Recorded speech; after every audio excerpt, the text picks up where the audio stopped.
Hello everybody, this is Jacob Winstead, aka LzGaMeR from Team Evil Geniuses, here with a replay review. Today we're going to be covering a game, ZvZ versus Root Destiny. It should be pretty good. Let's go ahead and jump right in. Alright, so here we are. I'm spawning at the bottom left. Root Destiny is in the top right. This is a Zerg versus Zerg. The map is Daybreak, doing some friendly chit-chat. And yeah, so today what we're going to really be covering is a really unique style of ZvZ that people don't utilize. Everyone's kind of doing the same cookie cutter type style, you know, the roach into infester, which is great. Like I'm not taking a thing away from that style of play. It is absolutely viable. We just saw, you know, tournament after tournament won with those kind of builds. But that's not the style that I'm going to be showing you guys today. I'm going to show you something that's a little unorthodox. And if you guys have ever followed me, I come up with unorthodox every day of my life. It's all about unorthodox. So right off the bat, we see that I'm going for a fast hatch, so 15 hatch. We see that my opponent actually is going for a newer style of play, where it's like a pull, it's like a 14 pull into expand. We've been seeing it more and more lately. I know players like Root Chef like to do it as well. So it's definitely out there, just not as common.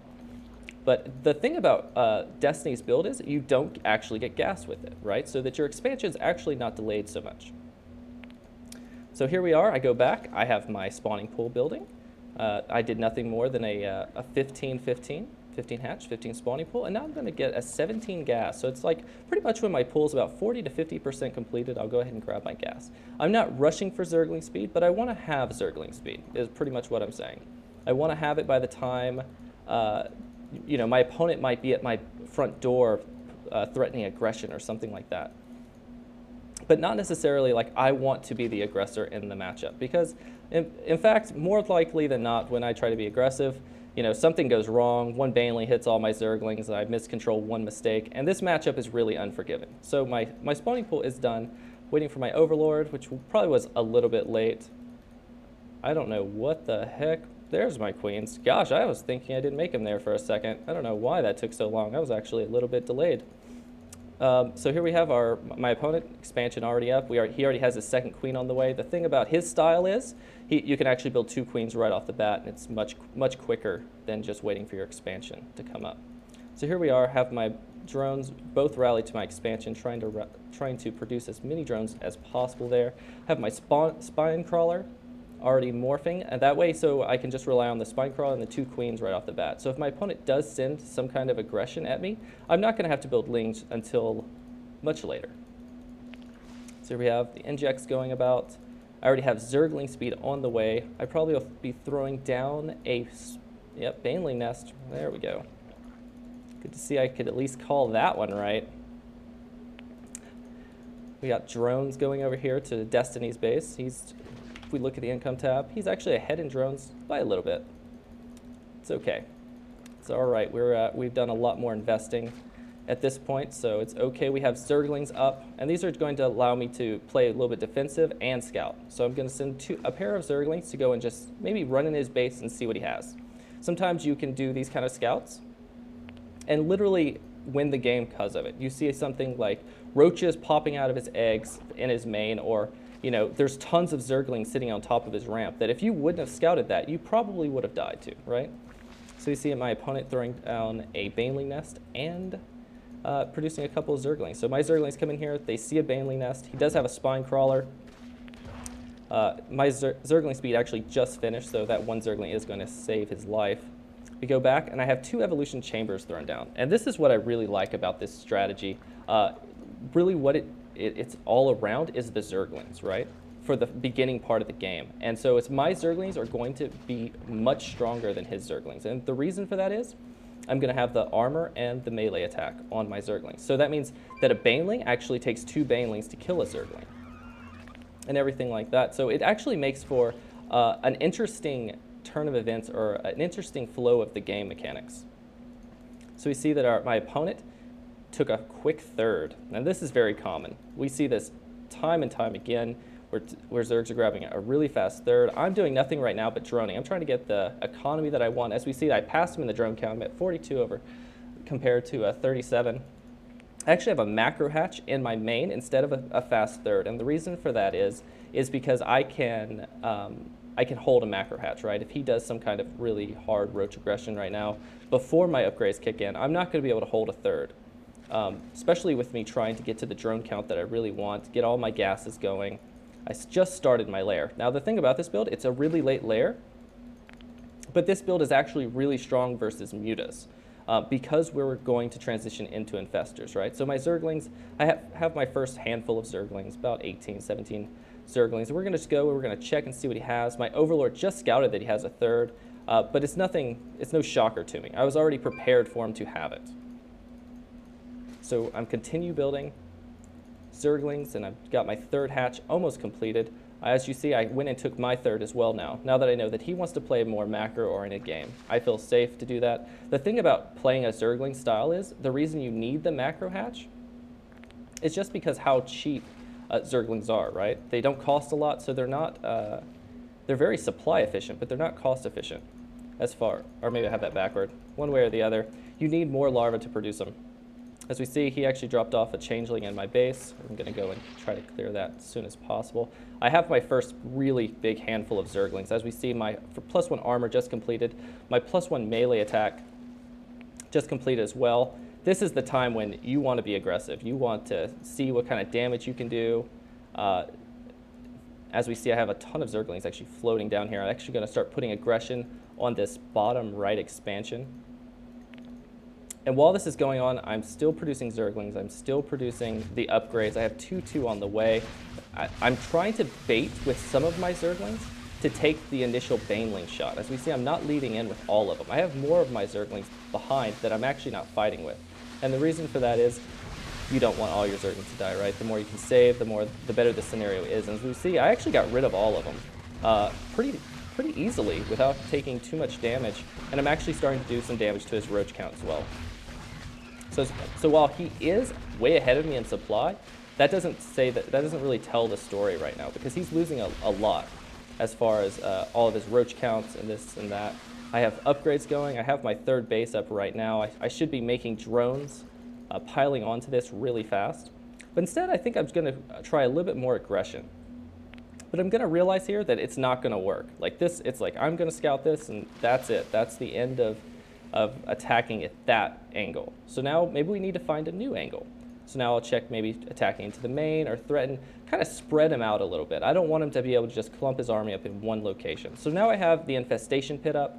I have pathogen glands at about 45%. So that means that's the key when you could actually make tons of units. So I did scout around and saw that he didn't have his units at the right spot. And so because of that, I just ran in the main, and zerglings with +1 actually take down structures ridiculously fast. As we see, I'm actually just going to snipe his entire lair, which that is just a huge hit. I also have burrow right now as well, and I think I'm just going to use burrow right now just to delay maybe. You know, these zerglings are probably going to die, but it might force an overseer, for example. While this is going on, I'm still piling on the aggression. I decided to instead not make the drones and really get my third up and running as fast as no, I think I'll just go and maybe see if I can do damage to his third while he's worried about the zerglings maybe in his main or natural. But that's not going to be the case anymore, and we see that I made a huge drone pump, getting my third up and going, making it look all handsome. I do have the infestation pit, pathogen glands already finished. I will be producing lots of infestors now. That is the name of this game, because any kind of counterattack is usually held off by spine crawlers, infestors, right? Because once they have the +2 attack, which he doesn't, because I killed his lair. So victory for the home team. But if they do have the +2 attack, then I'm not going to be able just to hold this off with pure zerglings, because roaches will 2-shot him instead of 3-shot. So it makes zerglings actually pretty terrible against the roach. That's the reason once we get into the later parts of the game, zerglings start fading out. So here he goes up here. He looks like he wanted to attack. Morphs a couple more banelings. He thinks that it's going to be almost just lings, but I have a lot of infestors. He actually has an overseer on me now, so he knows now. He's like, wow, that is a lot of infestors, and I'm not having any of that. So he decides, you know, I'm just going to pull back, and that's fine. I start hive. I don't need to invest any more minerals right now into holding off an attack because I know it's not even coming. Like, I killed his lair before his roach speed got even started. So that's how big of a victory that was. And actually, it looks like that he kind of forgot roach speed now if we look back. Like, he still doesn't have it going with the lair completed. So just a very small thing, but it is quite important. So once the hive's completed, then we can start upgrading some more. Still at 2-2 at the moment. I'm going to grab my gases right off the bat. It's really not right off the bat, but you know what I mean. It's going to play a larger importance at the later stage of the game than it does right at the early stage, because I'm going to be transitioning into Ultralisk. Ultralisk Infestor crush just Roach. So Roach Infestor can win, but it's not easy to win versus a highly upgraded Ultra Zergling Infestor combination. So we see that our opponent has a much higher supply than me, but that's standard. Like, that's going to happen anytime you play this style versus Roach. Just because of how supply efficient Roach is, they're going to take up your supply really quickly, which is why, like in Zerg versus Protoss, you have to be, once you max on Roaches, you have to be aggressive, right? Because a late game Roach army just doesn't do anything. So I'm scouting around, I see what bases he has. I go ahead and burrow a Zergling in the bottom right position. And I know he has this expansion up, but I know it's not going. So I send some lings. These lings now can start to die off because I'm gonna be getting rid of these Zerglings eventually, anyways. Because I would rather more Ultralisk and less Zerglings in my army composition. So I have my Ultralisk Cavern building right now. It's at about 60%. I'm still just using Zerglings at this point, more of just harassment. I'm actually not planning on doing a lot of damage or anything like that, but maybe if I can get a couple drone kills, I get some kind of trade, force them to make a lot of fungals and lose that energy. All these kind of things help out. We call them small victories. So there it is, another fungal. Baneling hits them the whole 9 yards to kill those 12 lings. He really wanted those dead. So I saved up for a long time, and here comes the elephants of StarCraft 2, the Ultralisks. They just don't care about anything. They're going to run and kill until pretty much they die. So we see our opponent has a really big army. He has a lot of roaches, a lot of infestors, but his upgrades are lacking. And the reason his upgrades are lacking so much is because I got that early lair kill, right? So it reset his tech tree completely. He had to start his lair all over again, and once that got done, he could start 2-2. So his 2 attack just got finished. My 3-3 is on the way. It is about 60%. Ultralisk Armor's on the way. Never want to, like right now, I could be expanding a whole lot more. I could have took top left, I could have took mid, and there's really no reason why I didn't, other than I didn't know exactly what he had. I thought for sure he would do some kind of big timing attack or something like that, and it never came. So I prepared for something that initially just never happened.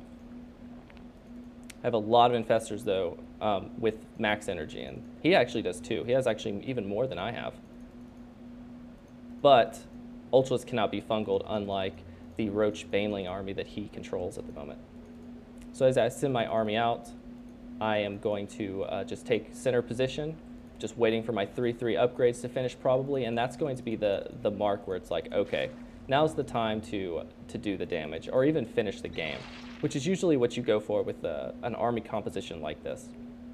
You're just going to non-stop produce Ultralisks and Zerglings, and try to babysit your infestors. If you lose all your infestors, it's going to be pretty bad. So I scout here, and I'm like, whoa, that's not a good angle to go at.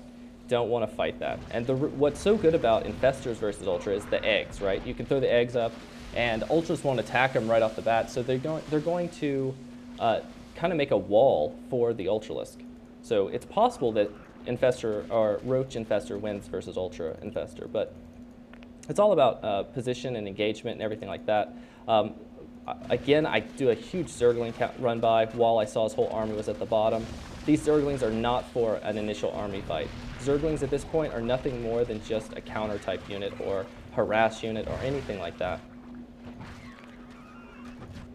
So here I am going up again, looking to see maybe if I can get a better position in this engagement. I throw out a couple of eggs and just start the fungal growths, and the Ultralists do absolute work on roaches if you can get a good position on them, where all your Ultras are attacking, you're not fighting into a small choke.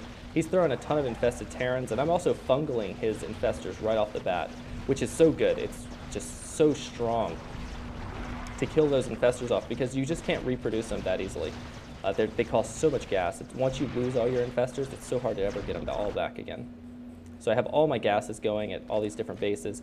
And at this point, I feel like there's no way I could lose.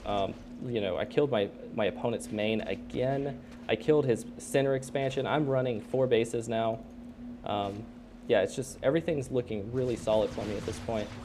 And I'm just pretty much waiting for him to realize it too. I do see Broodlords though, and I know Broodlords obviously can kill Ultralisk, since Ultralisk can't jump in the air or anything like that. But I just have such a big lead. I feel like I can just keep throwing Zerglings, Ultra, Infestor at him and just dominate. Which is pretty much what's happening at the moment. He is picking off a couple of my Infestors, and I feel really bad that he forgot Roach Speed this whole game. Like, I didn't even notice it till actually watching this replay, and I'm like, wow, he actually forgot Roach Speed. So even the best of the best make mistakes, I guess, right? More Ultralisk going in, and this is just going to probably be the nail in the coffin. Ultralisk with 5 armor and 3 attack are pretty strong. And that is it. He calls GG. So I hope you guys enjoyed that. This is Jacob.LzGaMeR Winstead here with, aka LzGaMeR, of course, here with another replay review sponsored by EvilGeniuses.net.